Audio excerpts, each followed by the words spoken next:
नमस्कार। आज हम आपको जो कहानी सुनाने जा रहे हैं वो फिल्मी दुनिया की बहुत ही बड़ी हस्ती की है और उनकी मौत आज भी कागजों पर नेचुरल डेथ के तौर पर दर्ज है, लेकिन इसको लेकर बहुत से सवाल खड़े होते हैं। कहानी फिल्मी एक्ट्रेस श्रीदेवी की। वैसे तो श्रीदेवी को किसी भी इंट्रोडक्शन की जरूरत नहीं है, लेकिन फिर भी छोटा सा इंट्रोडक्शन। श्रीदेवी का असली नाम श्री अम्मायंगर अयप्पन है और जब वह फिल्मों में आई तो उन्होंने अपना नाम सिर्फ श्रीदेवी कर लिया। श्रीदेवी का फिल्मी करियर भी बहुत ही ज्यादा अच्छा रहा है और उन्होंने जून 1996 में बोनी कपूर से शादी कर ली। बोनी कपूर एक फिल्म प्रोड्यूसर हैं और उन दोनों को दो बेटियां हैं, एक तो खुशी कपूर और एक जानवी कपूर। जानवी कपूर भी एक फिल्मी एक्ट्रेस हैं जिनको आपने कई बार कई फिल्मों में देखा होगा। अब इंट्रोडक्शन खत्म करते हैं और श्रीदेवी की हत्या की कहानी शुरू करते हैं। 25 फरवरी 2018 को सुबह सुबह पूरे देश में एक खबर फैलती है और वह खबर यह थी कि फिल्मी कलाकार श्रीदेवी की मौत हो गई है। पहले तो जिसने भी यह खबर सुनी उसने यकीन ही नहीं किया, लेकिन फिर कंफर्म हो गया कि श्रीदेवी की मौत हो चुकी है। उनकी मौत का कारण यह बताया जा रहा था कि उनकी मौत अचानक हृदय गति रुकने की वजह से हुई है। तो चलिए मिलकर जानते हैं कि पूरी कहानी क्या थी। दरअसल 21 फरवरी 2018 को मोहित मारवा नाम के एक शख्स की शादी थी दुबई में और उसी शादी को अटेंड करने के लिए श्रीदेवी अपने पति बोनी कपूर और अपनी बेटी खुशी कपूर के साथ दुबई गई थी। इस शादी में और भी एक्टर डायरेक्टर गए हुए थे। उनकी फोटो भी सोशल मीडिया पर आ रही थी। यह शादी बड़े ही धूमधाम से पूरी हो जाती है और 22 फरवरी को सभी मेहमान अपने अपने घर आने लगते हैं। बोनी कपूर भी अपनी छोटी बेटी खुशी कपूर के साथ वापस इंडिया लौट आते हैं क्योंकि उनको यूपी में होने वाले इन्वेस्टर समिट में भाग लेना था, लेकिन उनके साथ श्रीदेवी वापस नहीं लौटती। इसके पीछे के दो कारण बताए जाते हैं। नंबर 1, उनको अपनी बहन से मिलना था जो दुबई में ही रहती थी। नंबर 2, उनको अपनी बेटी जानवी कपूर के लिए कुछ शॉपिंग करनी थी, इसीलिए श्रीदेवी दुबई में ही रुक गई। श्रीदेवी ने दुबई में रुकने के लिए जुमेरा एमिरेट्स टावर होटल में अपने लिए एक स्वीट रूम बुक करवा रखा था और उस रूम का नंबर था 2001। लेकिन श्रीदेवी जब उस रूम में गई तो 48 घंटों तक वह बाहर ही नहीं निकली। दूसरी तरफ बोनी कपूर ने यूपी में होने वाले इन्वेस्टर समिट में भाग लिया और 24 फरवरी को वह श्रीदेवी से फोन पर बात करते हैं, जिसमें बातों ही बातों में श्रीदेवी बोनी कपूर से कहती है कि वह उसको बहुत ही ज्यादा मिस कर रही है। फिर इन दोनों की और भी बातचीत चलती है और फोन कट जाता है। फोन कटने के बाद बोनी कपूर एक प्लान बनाते हैं कि क्यों ना श्रीदेवी को दुबई पहुंचकर सरप्राइज दिया जाए और उनको एक रोमांटिक डिनर पर ले जाया जाए। इसीलिए बोनी कपूर उसी दिन दुबई के लिए निकल जाते हैं और शाम में दुबई पहुंचकर जुमेरा एमिरेट टावर होटल में पहुंच जाते हैं। वह श्रीदेवी के रूम की घंटी बजाते हैं और जब श्रीदेवी अपना रूम खोलती है तो वह बोनी को देखकर बहुत ही ज्यादा सरप्राइज हो जाती है। उसके बाद बोनी कपूर भी उस स्वीट रूम के अंदर चले जाते हैं। वह दोनों उस स्वीट रूम के डाइनिंग एरिया में बैठकर 15 से 20 मिनट तक बातचीत करते हैं और फिर बोनी कपूर श्रीदेवी से कहते हैं कि चलो डिनर करने बाहर चलते हैं। तो श्रीदेवी बोनी कपूर से कहती है कि पहले मुझे फ्रेश होना है और यह कहकर श्रीदेवी स्वीट रूम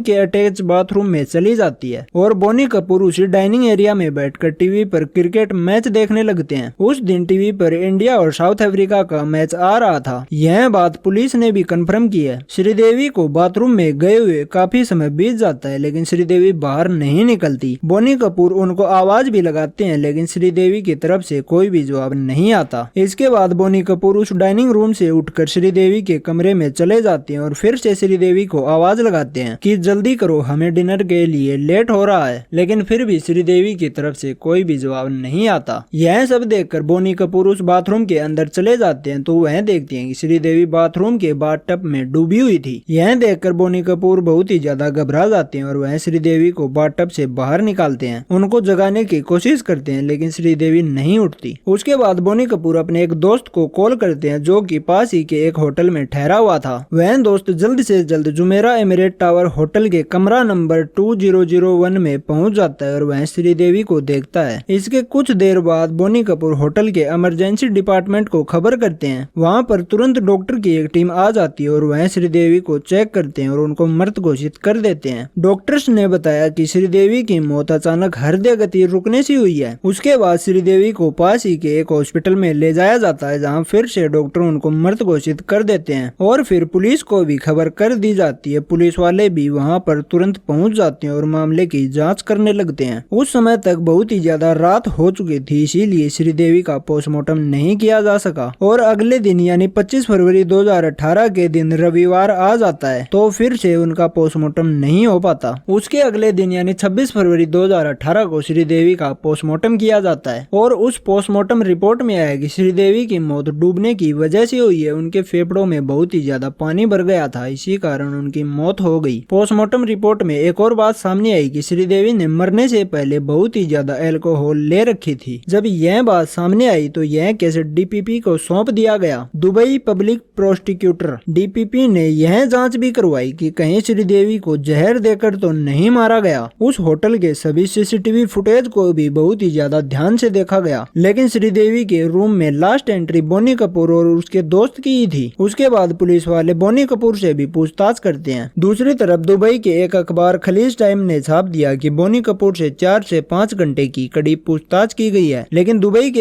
एक और अखबार गल्फ न्यूज ने यह न्यूज छापी कि बोनी कपूर से सिर्फ बयान लिया गया है, उनसे कोई भी पूछताछ नहीं की गई। डीपीपी ने अपनी पूरी जांच कंप्लीट कर ली और उन्होंने बताया कि श्रीदेवी की मौत पानी में डूबने की वजह से ही हुई है और इसके पीछे कोई भी साजिश नहीं है। यह एक एक्सीडेंटल डेथ है और श्रीदेवी की बॉडी को ले जाने की इजाजत दे दी। उसके बाद श्रीदेवी की बॉडी को भारत लाने की प्रक्रिया शुरू हो गई। बहुत सी कागजी कार्रवाई करनी थी, उनका डेथ सर्टिफिकेट बनाना था और भी बहुत सी कागजी कार्रवाई करनी पड़ती है एक देश से दूसरे देश डेड बॉडी ले जाने के लिए। इन सभी कामों में बहुत ही ज्यादा समय लग रहा था और बोनी कपूर ने अपनी पूरी कोशिश कर ली कि काम जल्द से जल्द हो जाए और श्री की बॉडी को भारत जल्द से जल्द लाया जाए। इसीलिए बोनी कपूर ने शाहरुख खान और सलमान खान को भी कांटेक्ट किया और उनसे कहा कि आप अपनी पहुंच का इस्तेमाल करके यह काम जल्द से जल्द करवा दें। शाहरुख खान तो दुबई के ब्रांड एम्बेसडर भी हैं, तो कागजी कार्रवाई क्या थी। यह काम भी पूरा हो गया और फिर 27 फरवरी की रात को श्रीदेवी का शव अनिल अंबानी के पर्सनल चार्टर प्लेन से भारत लाया जाता है। इसके बाद 28 फरवरी 2018 को श्रीदेवी का अंतिम संस्कार पूरे राजकीय सम्मान के साथ किया जाता है। श्रीदेवी की मौत को लेकर बहुत से सवाल खड़े होना शुरू हो गए कि 5 फुट 1 इंच के बाथटब में 5 फुट 7 इंच की महिला की मौत डूबने की वजह से कैसे हो सकती है। और जब बोनी कपूर ने श्रीदेवी को बाथटब में डूबा हुआ देखा तो उन्होंने डॉक्टर की जगह अपने दोस्त को क्यों कॉल किया, वह श्रीदेवी को तुरंत हॉस्पिटल क्यों नहीं लेकर गई। यह सब चल ही रहा था कि डायरेक्टर सुनील सिंह ने एक बड़ा खुलासा किया और उन्होंने कोर्ट में इंडिपेंडेंट जांच करवाने की अर्जी डाली। यह बड़ा खुलासा यह था कि श्रीदेवी ने मौत से साल भर पहले ही ओमान में अपना एक 240 करोड़ का इंश्योरेंस करवाया था। इंश्योरेंस करवाना अजीब बात नहीं है, बल्कि इंश्योरेंस की शर्तों में कुछ अजीब बात है। इस इंश्योरेंस की शर्तों के अनुसार परिवार को 240 करोड़ रुपए तभी मिलेंगे जब श्रीदेवी की मौत दुबई में हो और वो भी नेचुरल डेथ। इस बात ने भी बहुत ही ज्यादा सुर्खियां पकड़ी, लेकिन कोर्ट ने इंडिपेंडेंट जांच की मांग को खारिज कर दिया। तो यह थी श्रीदेवी की मौत की पूरी कहानी। अगर आपको यह कहानी पसंद आई तो हमारे चैनल को जरूर सब्सक्राइब करें। धन्यवाद।